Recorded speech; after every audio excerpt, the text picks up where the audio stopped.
DeSantis says, quote, Bitcoin represents a threat to the current regime. Florida's governor and the Republican Party's latest leadership candidate talked crypto and central bank digital currencies in a Twitter space with Elon Musk.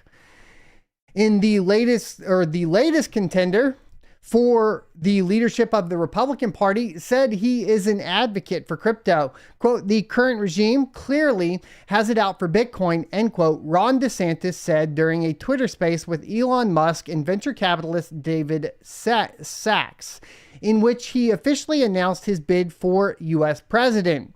Quote, and if it continues for another 4 years, they'll probably end up killing it, end quote.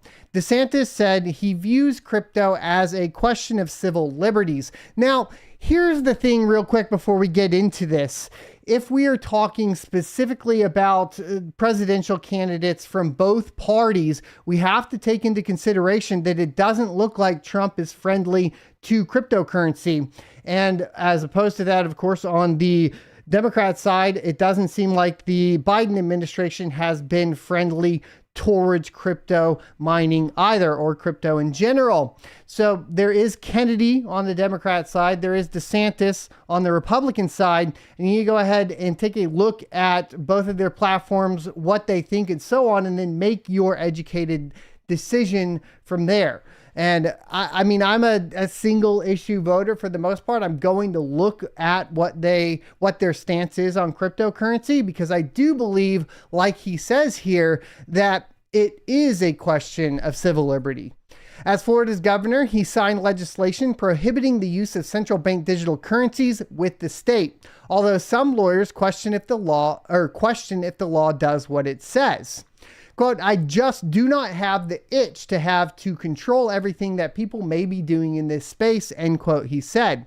Bitcoin represents a threat to them. They're trying to regulate it out of existence. Now, we've talked about this a ton in the past. If we reference things like software and so on, there are technically legitimate concerns surrounding the power of the US dollar as a reserve currency and the adoption of cryptocurrency in general. So to pretend that cryptocurrency does not delegitimize the US dollar as a reserve currency would be a miss. We have to understand that this is part of that digital transformation. The fear, of course, I think coming from the fundamental Bitcoin side of things is going to surround more along the control and the financial freedom given to the people, as opposed to what we could see moving into something like a central bank digital currency, which removes a lot of freedoms that we even still have surrounding, of course, the US dollar. So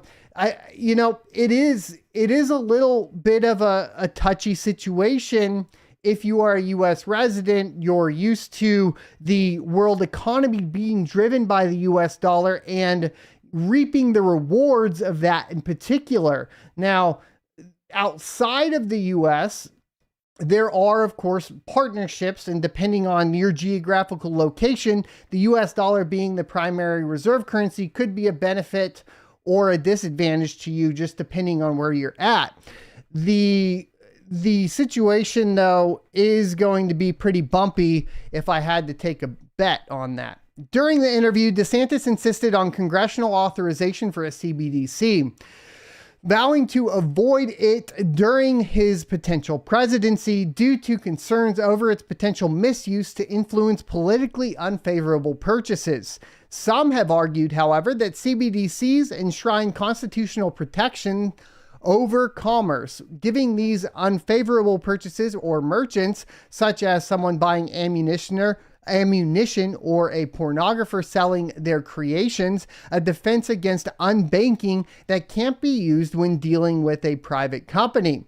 Regardless, CBDCs might be the newest wedge issue in U.S. politics. In a recent interview with CoinDesk, Samuel Arms, president of the Florida Blockchain Business Association, which helped draft DeSantis' anti-CBDC bill, said that DeSantis' office has gotten more phone calls about CBDCs than any of the usual issues.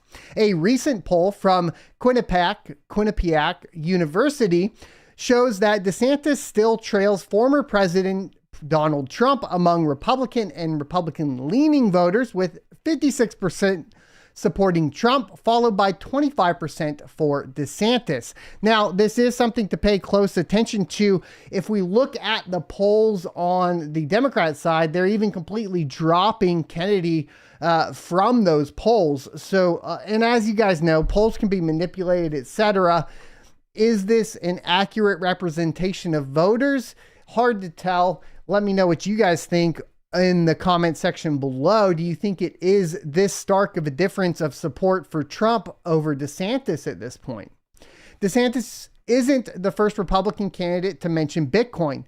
Former pharma entrepreneur and long shot contender Vivek Ramaswamy, golly, I can't do that one, I'm sorry, said on stage at Bitcoin 2023 in Miami that the next election should be a referendum of fiat currency, and also has come out against CBDCs with a HE double hockey sticks no.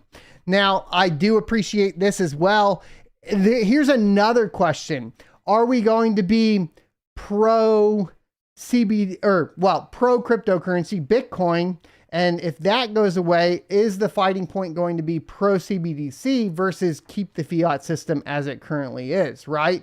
And I think those will be discussions that can happen too, even within, anti-cryptocurrency legislation versus anti-CBDCs legislation, which are two very different things that could swing, across party lines for the anti-CBDC portion of things. Thanks for checking out this clip from the Crypto Mining Show. You can check out the full episode here or more crypto content down here. Also, I'd like you to check out my locals page at sonofatech.locals.com, where you can become a member for free or choose to be a $5 a month supporter that unlocks additional content.